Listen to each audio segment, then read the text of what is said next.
Welcome to our channel premium বায়োলজিওয়ালা। Premium বায়োলজিওয়ালা তোমাদের জন্য একটা বিশাল খুশির খবর নিয়ে এসেছে। যারা যারা এএনএম বা জিএনএম এর পরীক্ষার অপেক্ষা ছিল তাদের অপেক্ষার কিন্তু অবসান হলো। কি হয়েছে না, ওয়েস্ট বেঙ্গল জেইই বোর্ড কি করেছে, রিসেন্টলি কি হচ্ছে একটা অফিসিয়াল নোটিশ প্রকাশ করেছে, যেখানে তারা একটা টেন্টেটিভ ডেট প্রকাশ করেছে কবে এক্সাম হবে বা তার সিলেবাস প্যাটার্নগুলো বা তার ক্রাইটেরিয়া সম্পর্কে তোমাদের ডিটেলসে আমরা কিন্তু আলোচনা করব। ওকে, যারা যারা কি হচ্ছে জিএনএম বা এএনএম এর তোমাদের পরীক্ষার প্রিপারেশন নিচ্ছ, তোমরা প্রত্যেকে চ্যানেলটাকে সাবস্ক্রাইব করে রাখো এবং তোমার বন্ধুদের মধ্যে শেয়ার করে দাও। কারণ এই চ্যানেলে এরপর থেকে কি হচ্ছে বিভিন্ন কালে বিভিন্ন ধরনের এমসিকিউ বা কি কি ইম্পর্টেন্ট কোশ্চেনগুলো সেসব সম্পর্কে আমরা আলোচনা করব বা তোমাদের থিওরি ওয়াইজ আমরা ডিটেলসে কিন্তু আলোচনা করব। তাই তোমরা এই ভিডিওগুলো পেতে চ্যানেলটাকে সাবস্ক্রাইব করো এবং তোমার বন্ধুদের মধ্যে শেয়ার করে দাও। আর তোমরা কেমন কিভাবে ভিডিওগুলো পেতে চাও বা কি কি ধরনের কিভাবে করতে চাও তোমরা কিন্তু কমেন্টে জানাবে। ওকে, এবার দেখো তোমাদের মধ্যে অনেকে অনেক কিছু কোশ্চেন ছিল যে স্যার আমরা কি পরীক্ষা দিতে পারবো, তার এজ লিমিটগুলো কি। দেখবে একটা তোমাদের জন্য ভালো খবর কি হয়েছে না, ওয়েস্ট বেঙ্গল জেইই বোর্ড কি করেছে, জেএনএম বা এএনএম এর জন্য কি হচ্ছে আপার লিমিট অর্থাৎ এজ লিমিট যে ছিল সেটা কি হচ্ছে তুলে দিয়েছে। অর্থাৎ যে কোনো বয়সে যারা কি হচ্ছে এটা অ্যাপিয়ার করতে পারবে। তোমাদের আরো অনেকের কোশ্চেন ছিল স্যার এইচএসে যদি ইংলিশে 45% না থাকে অনেকে কি হচ্ছে অ্যাপিয়ার করতে পারবে না। না, তেমন কোনো ক্রাইটেরিয়া নেই, ইংলিশের ক্ষেত্রে তেমন কোনো বাধ্যবাধকতা নেই।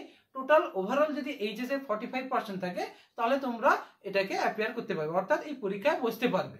এছাড়া আরেকটা কি হচ্ছে স্পেসিফিক ক্যারেক্টার দিয়েছে যে মিনিমাম ওয়েস্ট বেঙ্গল কি হচ্ছে 10 ইয়ার্সের স্থায়ী বাসিন্দা হতে হবে, অর্থাৎ রেসিডেন্সিয়াল হতে হবে মিনিমাম 10 ইয়ার্স, তাহলে তোমরা কি হচ্ছে এই পরীক্ষায় বসতে পারবে। আরো কি কি ক্রাইটেরিয়া গুলো নিয়েছে না, এক্ষেত্রে দেখবে তোমরা যদি পঞ্চায়েত বা মিউনিসিপ্যালিটি যে কোনো এলাকায় হলে তোমরা সেখানে বসতে পারবে। বা সেক্ষেত্রে তোমরা এএনএম বা জিএনএম এর ক্ষেত্রে এএনএম শুধুমাত্র কি হচ্ছে ফিমেলদের ক্ষেত্রে, আর জিএনএম যেটা রয়েছে তোমার মেল এবং ফিমেল উভয় কিন্তু এক্ষেত্রে বসতে পারবে। অর্থাৎ এইটা এবার দেখবে তোমাদের ক্ষেত্রে সব থেকে ভালো যেমন খুশির খবর কি হচ্ছে এজ লিমিট তুলে দিয়েছে। এই জন্য তোমরা যারা যারা কি হচ্ছে পরীক্ষার প্রিপারেশন নিচ্ছ তোমরা এই চ্যানেলের সঙ্গে যুক্ত থাকো এবং পরবর্তীকালে কবে কি ডেট গুলো প্রকাশ হচ্ছে বা কিভাবে ফর্ম ফিল আপ গুলো করতে হবে সেগুলো আমরা কিন্তু ডিটেলসে কিন্তু জেনে নিব।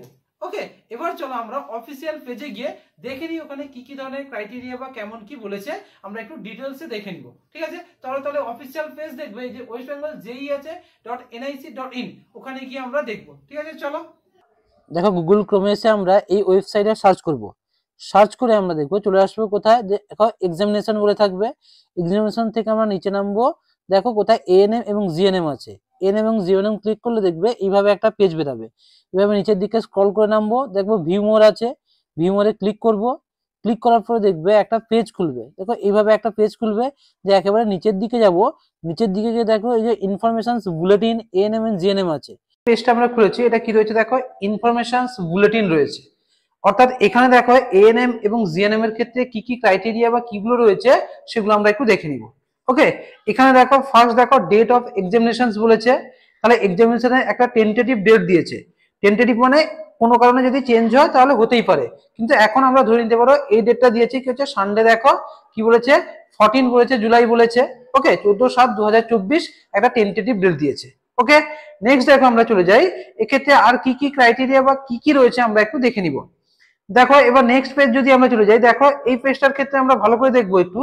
দেখো ফার্স্ট 1 নম্বর পয়েন্ট দেখো হচ্ছে applications for the examination must be done on online only. তো শুধুমাত্র এটা কি হচ্ছে অনলাইনে অ্যাপ্লিকেশন করা যাবে, অফলাইনে কোনো অ্যাভেলেবেল নেই। তোমরা কি করবে, এই যে ওয়েবসাইটটা দেওয়া আছে দেখো www.westbengaljeb.nic.in বা এই যে পাশে ওয়েবসাইট আছে এই দুটো ওয়েবসাইটের মধ্যে গিয়ে তোমরা গিয়ে ফর্ম ফিল আপ গুলো করতে পারবে। ওকে, নেক্সট দেখো এই ফর্ম ফিল আপের জন্য কি কি প্রয়োজন।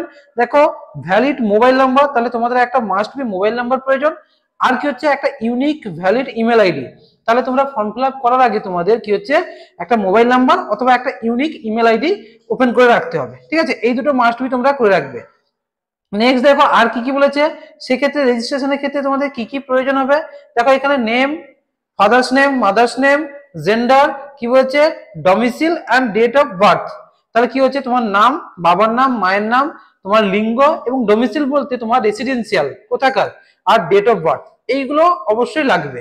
ওকে, নেক্সট দেখো বলেছে do not share your application number password. এটা যখন ফর্ম ফিল আপ করবে তখন বলছে অ্যাপ্লিকেশন নাম্বার বা পাসওয়ার্ড কাউকে শেয়ার করতে না বলছে। নেক্সট দেখো আমরা আর কি কি ক্রাইটেরিয়া গুলো বলেছে। দেখো এখানে একটা মাস্ট বি দেখবে, তোমরা যে ফর্ম ফিল আপ করবে, দেখো ফর্ম ফিল আপের ক্ষেত্রে কত লাগছে, 300 বা 300 টাকা করে লাগছে। কাদের ক্ষেত্রে সেটা, না এসসি এসটি ওবিসি যারা রয়েছে তাদের ক্ষেত্রে কিন্তু লাগছে 300 টাকা, আর যারা জেনারেল থাকে তাদের ক্ষেত্রে কিন্তু 400 টাকা। অর্থাৎ ফর্ম ফিল আপের ক্ষেত্রে এসসি এসটি ওবিসি দের ক্ষেত্রে 300 টাকা করে, আর জেনারেল যারা আছে তাদের ক্ষেত্রে 400 টাকা করে লাগছে। ওকে, নেক্সট এবার আমরা দেখি আর কি কি ক্রাইটেরিয়া গুলো বলেছে। এখানে দেখবো, আমরা দেখে নিব পরবর্তীকালে। দেখো যেগুলো ইম্পর্টেন্ট সেগুলো আমরা বলে দিচ্ছি। এখানে দেখো কন্টেন্ট দিয়েছে, কি কি অপশন গুলো দিয়েছে, এখানে সবগুলো কিন্তু রয়েছে। আমরা একটু দেখে নিব কি কি জিনিসগুলো বলেছে।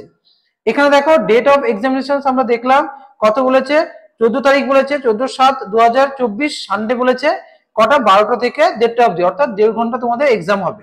ওকে, নেক্সট দেখো এবার আমরা কি করছি, এখানে দেখো pattern of question paper. Question পেপারের ক্ষেত্রে যে প্যাটার্ন গুলো রয়েছে সেগুলো কিন্তু একটু দিয়েছে, এটা মাস্ট বি তোমরা একটু ভালো করে দেখে নিবে।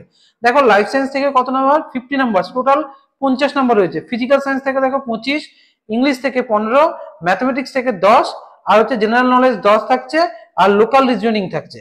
এই মিলে তোমাদের টোটাল কোশ্চেন প্যাটার্ন গুলো থাকবে, অর্থাৎ কোনটা থেকে কিভাবে আসবে, টোটাল 115 নাম্বার থাকছে।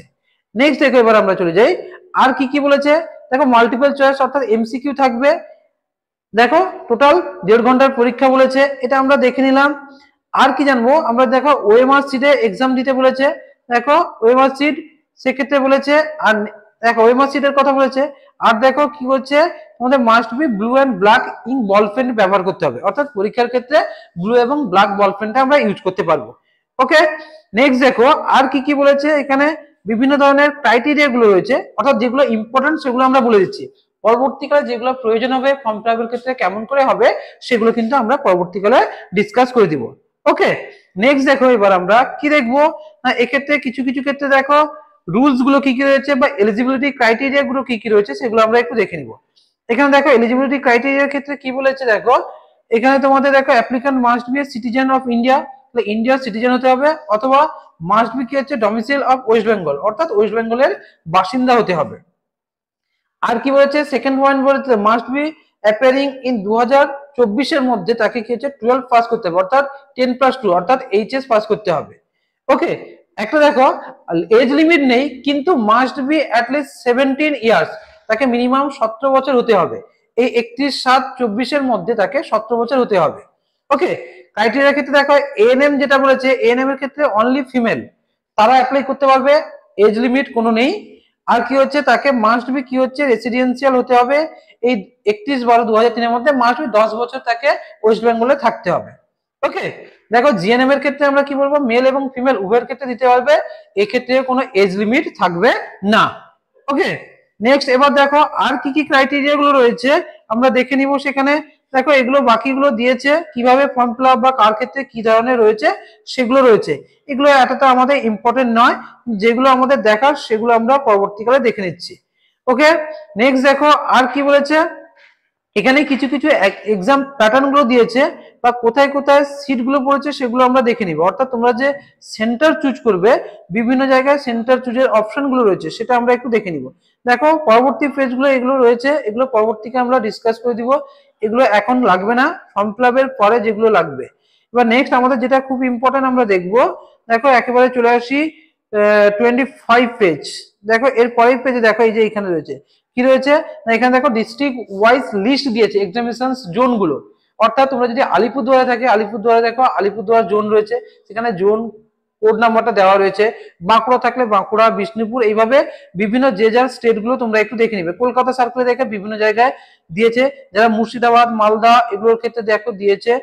দেখো এখানে আবার দিয়েছে দেখো পূর্ব মেদিনীপুর বা পশ্চিম মেদিনীপুর যারা দেখো, দেখো পূর্ব মেদিনীপুরের ক্ষেত্রে কন্টাই দিয়েছে, হলদিয়া দিয়েছে, তমলুক, পুরুলিয়ার ক্ষেত্রে দিয়েছে। দেখো পশ্চিম মেদিনীপুরে গড়বেতা, খড়গপুর, মেদিনীপুর ইত্যাদি বিভিন্ন গুলো রয়েছে। ঠিক আছে, যে যার ডিস্ট্রিক্ট অনুযায়ী তোমরা কি হচ্ছে সেন্টার কোড গুলো একটু দেখে নিবে। ওকে, আর পরবর্তীকালে যখন ফর্ম ফিল আপ হবে, অর্থাৎ ফর্ম ফিল আপ 21 তারিখ থেকে হয়তো হবে, এবার তোমরা যখন কিভাবে ফর্ম ফিল আপ বা কি করতে হবে সেগুলো আমরা ডিসকাস আলোচনা করে দিব। ঠিক আছে, এবার দেখো এখানে কিভাবে ওএমআর সিটটা দিয়েছে, এগুলো পরবর্তীকালে তোমরা ওখানে গিয়ে ওয়েবসাইটে গিয়ে দেখে নিতে পারে।